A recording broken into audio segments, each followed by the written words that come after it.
Hello guys, a warm welcome to you all on my channel God's glory by Sukhmani. कैसे हैं आप सब लोग गाइज? उम्मीद करती हूँ आप सब बहुत अच्छे होंगे। तो आज की जो रीडिंग हम करेंगे उसमें हम ये देखेंगे कि अब से नेक्स्ट 24 आवर्स में उनकी एनर्जी क्या होने वाली है, कैसा वो फील करेंगे, आपको लेकर उनका नेक्स्ट एक्शन क्या हो सकता है। अगर आप नए हैं इस चैनल पे so please do subscribe to my channel.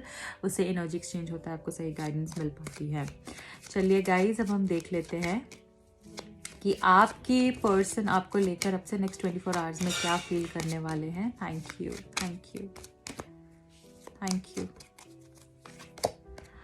Okay, 9 of wands, the empress, 10 of wands, 6 of wands, 7 of pentacles and 4 of wands. Bottom of the deck है ace of pentacles. So guys, यहाँ पर हमको ऐसा दिख रहा है कि आपके पर्सन यहाँ पर आपको लेकर ही सोच रहे हैं। अगर आपको ऐसा लगता है कि वो आपसे मूव ऑन हो चुके हैं, वो आपसे आगे बढ़ चुके हैं, वो आपके बारे में सोचते नहीं हैं, और ऐसी एनर्जी तो सब बिल्कुल भी नहीं है। देखिए यहाँ पर ये पर्सन आप ही के ऊपर स्टक हैं, वो आप ही को ही सोचते रहते हैं आप क्या कर रहे हो, कैसे कर रहे हो, आपके माइंड में क्या चल रहा है, आप उनके पास आओगे नहीं आओगे, और सब चीज़ें आगे बढ़ेंगी नहीं बढ़ेंगी। तो आप 24/7 उनके माइंड में हो, ये बात तो आप मान के चलो। हो सकता है रात को भी उनको सपने आते हों आपके, और सोने में भी उनको इश्यूज होते हों। और ये पर्सन अब से नेक्स्ट 24 आवर्स में भी इनको ऐसी फीलिंग आई कि आप इनके लिए बहुत स्पेशल हो, और ये आपसे मूव ऑन नहीं हो सकते। आप इनके लिए एक ऐसे स्पेशल पर्सन हो जिससे कि ये अलग नहीं हो सकते हैं। यहाँ पे द एम्परर का कार्ड है जो हमको ये बता रहा है कि ये पर्सन इस रिलेशनशिप में स्टेबिलिटी लाने के बारे में सोचेंगे। इस रिलेशनशिप में कमिटमेंट आए, लॉयल्टी हो। ये पर्सन ना आपके साथ जो है रीयूनाइट करने के बारे में भी सोचेंगे। बहुत ज़्यादा दिखाएंगे नहीं, एक्सप्रेस नहीं करेंगे, बट चाहेंगे आप बोलें। एक बारी आपकी तरफ से इनको ऐसा फीलिंग आ गई ना कि आप इनके साथ रहना चाहते हो, दिल से रहना चाहते हो, और शायद वो पॉजिटिविटी है इस रिलेशनशिप के अंदर। अगर इनको ऐसी वो फीलिंग आ गई तो डेफिनेटली ये साथ में रहने ही वाले हैं आपके।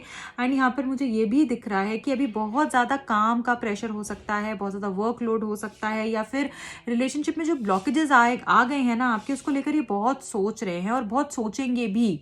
ये बहुत ज़्यादा सोचेंगे और हैवी भी फील करते हैं। कभी कभी तो इतना ज़्यादा सोचने लग जाते हैं कि बहुत ही ज़्यादा ये हैवी फील करने लगता है। इनको ऐसा लगता है यार बहुत बर्डन है। आप यहाँ पर देखो इस कार्ड को, जहाँ पर आपको दिख रहा है 10 ऑफ वॉन्ड्स का कार्ड, तो स्टक हो जाते हैं कभी कभी। इनको समझ नहीं आता है कि कैसे आगे बढ़ें, क्योंकि यहाँ पे रिस्पॉन्सिबिलिटी भी कोई दिख रही है इस रिलेशनशिप के अंदर। कोई ऐसी रिस्पॉन्सिबिलिटी दिख रही है जिसके कारण से ये पर्सन जो है ना चाहते हैं कि सबको साथ में लेकर चलें। ये अपने बारे में नहीं सोच रहे, अभी सबकी भलाई के बारे में सोच रहे हैं, सबके अच्छा करने के बारे में सोच रहे हैं।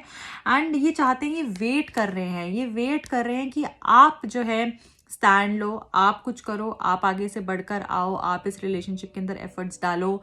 ये वेट कर रहे हैं, या तो सही समय का वेट कर रहे हैं, कुछ प्लानिंग चल रही है इनके मन के अंदर, और ये ना चाहते हैं कि वो, अगर जैसे हम सोचते हैं ना मैं ऐसा करूंगा, अगर ये हो गया तो फिर मैं इसके साथ रहूंगा।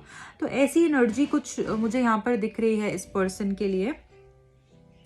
एंड ऑनेस्ट है ये पर्सन, डेफिनेटली पर्सन आपको लेकर ऑनेस्ट है। ये पर्सन आपके साथ रहना भी चाहते हैं, ये सामने से इतना दिखाते नहीं है, तो आपको ऐसा लगता है अरे क्या है तो मुझे प्यार करता ही नहीं है। बस अब से नेक्स्ट 24 आवर्स में स्टेबिलिटी, क्लैरिटी, फर्मनेस आती हुई दिख रही है इस रिलेशनशिप के अंदर। कमिटमेंट भी ये पर्सन दे सकते हैं, और आपको स्टार्टिंग में जब इनकी अप्रोच होगी ना वो शायद इतनी पॉजिटिव नहीं होगी जब ये आपके पास आएंगे, बट बाद में आपको पता चलेगा कि सच में ये पर्सन मेरे लिए पॉजिटिव है, ये पर्सन मेरे साथ रहना चाहता है, ये पर्सन मेरे बारे में पॉजिटिव सोचता है और इस रिश्ते को आगे लेकर जाना चाहता है। इस पर्सन को ना समझना बहुत मुश्किल है, और उन लोगों को स्पेशली समझना बहुत मुश्किल होता है जो कि एक्सप्रेसिव नहीं होते हैं, क्योंकि हमें पता नहीं होता ना वो अंदर से क्या सोच रहे हैं। अब जैसे एक बॉक्स पड़ा हुआ है जो कि गिफ्ट रैप हुआ है, तो हमें समझ नहीं आएगा ना इसके अंदर क्या है। हो सकता है उसके अंदर से कुछ भी ना निकले, हो सकता है उसके अंदर से बहुत सुंदर सी रिंग निकले, है ना, हो सकता है उसके अंदर से कोई कपड़ा निकले, वी डोंट नो उसमें क्या है। तो हम एम्बिग्विटी में रहते हैं कि क्या है, और फिर हम कभी कभी तो इतना इरिटेट हो जाते हैं उस शक के कारण से कि तुम सोच क्या रहे हो, तुम चाहते क्या हो, तुम बोलते क्यों नहीं हो, जिससे कि प्रॉब्लम्स हो जाती हैं। तो बहुत ज़्यादा एक्सप्रेस नहीं करते, इनकी साइड से क्या चल रहा है ना वो आपको जानना होता है, और आपको जब ये नहीं बताते हैं, छुपा के रखते हैं, तो उस कारण से बहुत प्रॉब्लम्स होती है रिलेशनशिप के अंदर। तो ये इनका नेचर है। हो सकता है कि ऐसा बहुत ज़्यादा दिखाएं नहीं आपसे नेक्स्ट 24 आवर्स के अंदर। तो बहुत ज़्यादा गुस्सा नहीं होना है, शांत रहना है, यहाँ पे ये बोला जा रहा है। क्योंकि आप तो वो बिल्कुल गुस्सा आ जाता है आपको कि क्यों नहीं बोल रहे हो, इरिटेट हो जाते हो, एंजाइटी होने लगती है, फिर डिप्रेशन होने लगता है। तो प्लीज़ थोड़ा थम जाइए, ब्रेक लगाइए। क्योंकि इतना ज़्यादा प्लीज़ किसी के बारे में भी मत सोचिए। आप किसी के बारे में भी इतना ज़्यादा सोच कर कुछ मिलता नहीं है, चीज़ें और ख़राब ही होती हैं। तो यहाँ पे बोला जा रहा है बहुत ज़्यादा सोचना नहीं है। यहाँ पर ये भी देख पा रही हूँ मैं कि आपके पर्सन आपको लेकर, कमिटमेंट को लेकर इस बारे में सोचने वाले हैं। एंड बेसिकली पर्सन बहुत फियरफुल रहते हैं, बहुत ही डरे हुए रहते हैं कि आप किसी और के पास ना चले जाओ, आप इनको छोड़ ना दो। वो डर है, वो घबराहट है, ये चाहते हैं जो मेरा है ना वो मेरा होके रहना चाहिए। आपको खोने से बहुत डरते हैं। ये आपको ऐसा लगता है कि अरे तुम इतना ही मुझे खोने से डरते हो तो तुम स्टैंड ले लो ना। तो ये पर्सन एक तो सोच इतना रहे हैं कि स्टैंड भी नहीं ले पा रहे हैं, आपके साथ भी नहीं रह पा रहे हैं, और आपको किसी और के पास जाने भी नहीं दे रहे हैं। तो सिचुएशन ऐसे अटक गई है ना अभी कि ना आगे बढ़ते को बन रहा है ना पीछे आने को बन रहा है। तो अभी फिलहाल मुझे ऐसा लग रहा है कि कुछ ऐसी चीज़ें हैं जिससे कि इनको बाहर निकलने की ज़रूरत है। तो आप इसमें थोड़ा सा इनको सपोर्ट कीजिए, थोड़ा पेशेंस रखिए, समझिए। एंड कंट्रोल बिल्कुल नहीं करना है। हम किसी को कंट्रोल नहीं कर सकते, हम अपने आप को कंट्रोल कर सकते हैं, इसलिए अपने ऊपर ध्यान देने के लिए कहा जा रहा है। 6 ऑफ वॉन्ड्स का कार्ड है जो हमको बता रहा है सक्सेस होगी इस रिलेशनशिप की। अब से नेक्स्ट 24 आवर्स में कोई गुड न्यूज़, विश फुलफिलमेंट आपकी हो सकती है। शादी को लेकर ये पर्सन सोच सकते हैं, आपसे बात कर सकते हैं, कोई खुशी हो सकती है। ऐसा हो सकता है कि हाँ जो मैंने सोचा था वो हो गया, अरे वाह, वो सेटिस्फैक्शन, ठीक है, वो साई ऑफ रिलीफ, वैसी एनर्जी मुझे यहाँ दिख रही है। एंड आई ऑल्सो फील कि ये पर्सन आपके ट्विन फ्लेम हो सकते हैं, बहुत ही डीप कनेक्शन आपका इनके साथ। एंड कोई विश अगेन फुलफिल हो सकती है। अचानक से सेलिब्रेशन का मौका आ सकता है, आपको कॉल टेक्स्ट कर सकते हैं, खुशी मिलेगी। और आपकी मीटिंग भी होती हुई मुझे दिख रही है।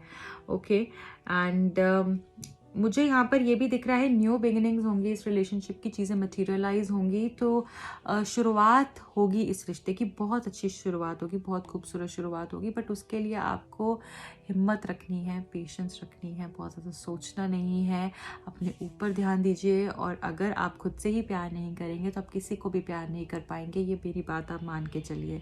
इसलिए सबसे पहले खुद से प्यार करना है, खुद को इम्पोर्टेंस देनी है, खुद की केयर करनी है। मेडिटेशन कीजिए, सेल्फ लव कीजिए, जो आपको अपने लिए अच्छा लगता है, जिसमें किसी दूसरे का नुकसान नहीं हो, वो कीजिए।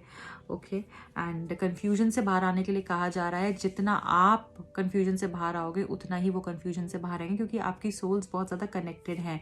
तो जैसे ही हम एनर्जी में होते हैं ना, वैसे ही हमारा पार्टनर भी फील करने लगता है। तो यही आपके लिए जो है यहाँ पे मैसेज आ रहा है। अब मैं ये देख लेती हूँ कि आपको, आपके लिए डिवाइन गाइडेंस क्या है, क्या आपको गाइडेंस आ रही है। और भी कार्ड्स देखेंगे इस सिचुएशन में क्या गाइडेंस आ रही है आपके लिए। Thank you. I need only one card. Thank you. Thank you. Look at the bigger picture. बड़ी पिक्चर को देखना है, छोटी पिक्चर में मत फंसिए। ये मत देखिए कि अभी प्रॉब्लम हो रही है, अभी सैडनेस हो रही है, वो ऐसे कर रहा है, वो वैसे कर रहा है। एक एक छोटी छोटी चीज़ों को मत पकड़िए, उस पर अपना ध्यान मत लगाइए। बड़ी पिक्चर देखिए, फ़ायदा किस में है, कंक्लूजन क्या निकल रहा है, उसको देखने के लिए कहा जा रहा है। और अपनी एनर्जी को बैलेंस करने के लिए कहा जा रहा है। ओके, चलिए और भी देखते हैं नेक्स्ट 24 आवर्स में और क्या हो सकता है आपके रिलेशनशिप में। Thank you.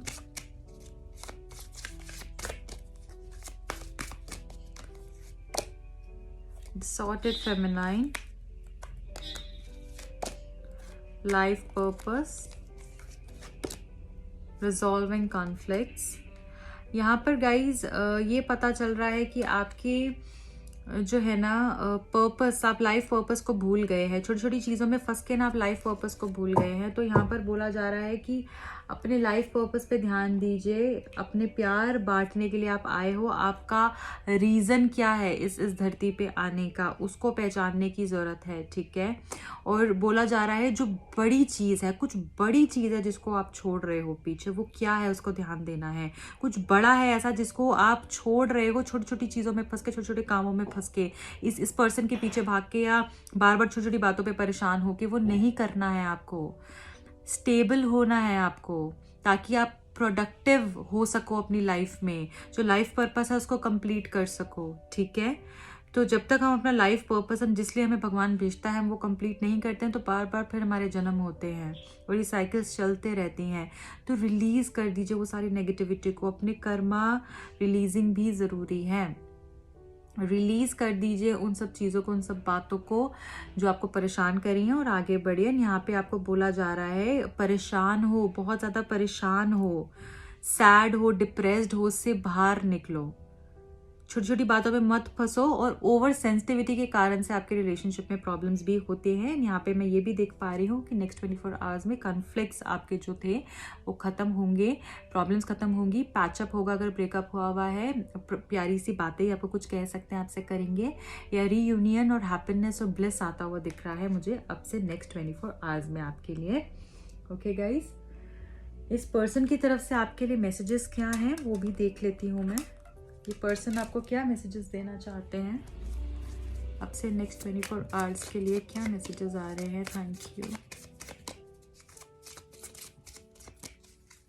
So the first is I made the wrong choice and I know I regret it now. इन्होंने कोई गलत डिसीजन लिया है और अब उसके लिए पछता रहे हैं। No matter how many people I meet, my heart will only belong to you because none of them are you. मैं कितने भी लोगों को मिल लूँ पर मेरा दिल तुमसे ही जुड़ा हुआ है, तुम में ही लगा हुआ है। I would rather fight with you than to find comfort in random people. मैं तुमसे लड़ लूँगा पर मैं किसी और ऐरे गहरे में मुझे कंफर्ट नहीं चाहिए है। मैं किसी में भी, किसी के साथ भी नहीं कनेक्ट कर पाता हूँ जब तक इनकी सोल कनेक्ट नहीं होती है। Okay, I think you don't need me any more and that breaks my heart. अब ऐसा लगता है कि अब आपको शायद इनकी ज़रूरत नहीं है और इनका दिल इस चीज़ से बहुत दुखता है। I am reminded of you wherever I go, a part of you still, a part of me still left with you. So इनको ऐसा लगता है कि जहाँ भी मैं चले जाऊँ, कहीं भी मैं कुछ भी कर लूँ, तुम्हारी यादें मेरा पीछा नहीं छोड़ती, हमेशा तुम मुझे याद आती रहती हो। So this is it guys for today. I hope आपको रीडिंग पसंद आई होगी। अगर आई है तो प्लीज़ लाइक शेयर कमेंट करके जाएगा। एंड मेरे दूसरे चैनल को भी आप सब्सक्राइब कर सकते हैं, लिंक डिस्क्रिप्शन बॉक्स में दिया हुआ है। अगर आप टैरो कार्ड सीखना चाहते हैं, न्यूमरोलॉजी सीखना चाहते हैं या फिर पर्सनल कंसल्टेशन लेना चाहते हैं, मुझे कॉन्टैक्ट कर सकते हैं। एंड प्लीज़ एक चीज़ याद रखिए, प्रेयर्स जो होती हैं वो हमको बहुत हिम्मत देती हैं, हमारे रिश्तों को बहुत मजबूत करती हैं। आपकी लाइफ में कोई भी प्रॉब्लम है, प्रेयर्स से इतनी पावरफुल होती हैं प्रेयर्स कि आप उससे कुछ भी चीज़ को हासिल कर सकते हो, ठीक है। सो भगवान पे विश्वास हमेशा रखना है, उनको प्रे करना है, क्योंकि उनसे अच्छा फ्रेंड, उनसे अच्छा कंपेनियन, उनसे अच्छा रिलेशन आपको कोई नहीं दे सकता, ठीक है। So guys, this is it. मिलती हूँ अगली रीडिंग में। बाय।